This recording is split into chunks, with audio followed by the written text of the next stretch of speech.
ஒரு நேர்மையான தலைவர் பார்க்க முடியுமா? ஒரு தைரியமான பெண் பார்க்க முடியுமா? என்ன ஒரு கெத்து, என்ன வந்த உடனே கேட்பாங்க பாருங்க, செய்வீர்களா? திராவிட முன்னேற்ற கழகத்தின் சார்பாக எல்லாரும் வந்து எங்களுக்கு ஓட்டு போடுங்க, எங்களை வாக்களித்து மீண்டும் ஜெயிக்க வைங்க நான் சொல்லிட்டு இருக்காங்க. நான் உங்ககிட்ட கேட்கிற விஷயம் ஒன்னே ஒண்ணுதான், எந்த முகம் வச்சுட்டு வரீங்கப்பா?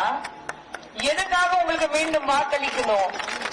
மக்கள் பணத்தை நீங்க லூட்டி அடிச்சுட்டு, நீங்க வெறும் எங்க போனாலும் லஞ்சம் வாங்கிட்டு ஊழல் பண்ணிட்டு உங்க கஜானா மட்டும் ஃபில்அப் பண்ணிட்டு மக்களை வந்து எக்கடி கெட்டு போனா எனக்கு என்னன்னு பார்த்துட்டு மக்கள் மீண்டும் உங்களுக்கு வாக்களிக்கணுமா?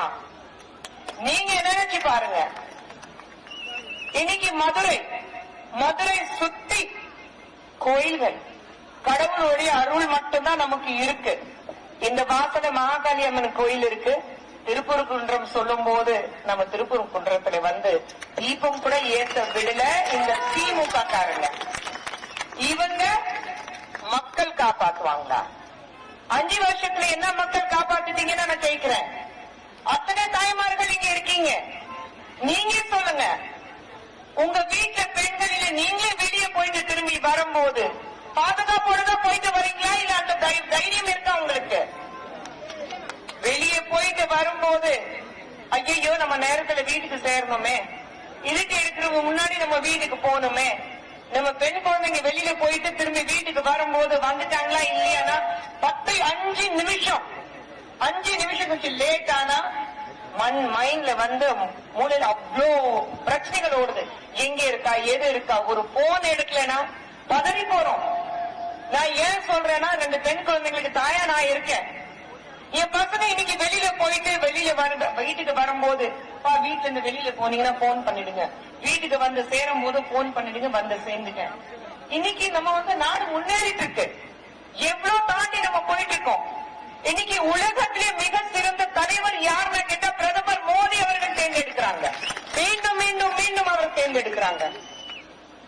கடைசி 5வது இடத்துல இருந்தது நம்ம நாடு பாரத தேசம். ஆனா இன்னைக்கு 3வது இடத்துல இருக்கு. முதல் இடம் நோக்கி போயிட்டு இருக்கோம். 12 வருஷத்துல நம்ம சாதிச்ச சாதனை இதுதான். ஆனா மதுரை பொறுத்த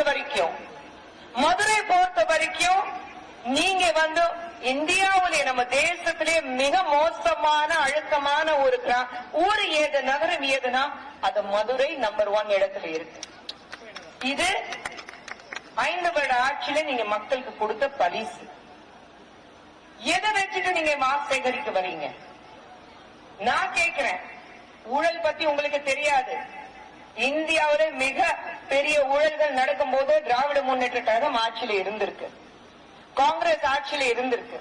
இவங்க 2 பேரும் மறுபடியும் கூட்டணி சேர்ந்து மக்கள் வந்து எப்படி அவங்கள வந்து அவங்க பணத்தை நான் ஏன் வீட்டுக்கு கொண்டு போனோம் அது மட்டும் தான் பார்த்துட்டு இருக்காங்க. இன்னொன்னு, எடப்பாடியார் அவர்கள் மட்டுமல்ல, அவங்களுக்கு முன்னாடி புரட்சி தலைவர் புரட்சி தலைவி அவங்க 2 பேரும் இருக்கும்போது பெண்கள் எந்த அளவுக்கு முன்னேற்றம் இருந்தது நம்ம பார்த்தோம். நான் கேட்கிறேன், இன்னைக்கு தமிழகத்துல மட்டுமல்ல இந்தியாவிலேயே நான் கேட்கிறேன், அம்மா ஜெயலலிதா அவர்கள் மாதிரி ஒரு நேர்மையான தலைவர் பார்க்க முடியுமா? ஒரு தைரியமான பெண் பார்க்க முடியுமா? என்ன ஒரு கெத்து, என்ன வந்த உடனே கேட்பாங்க பாருங்க, செய்தி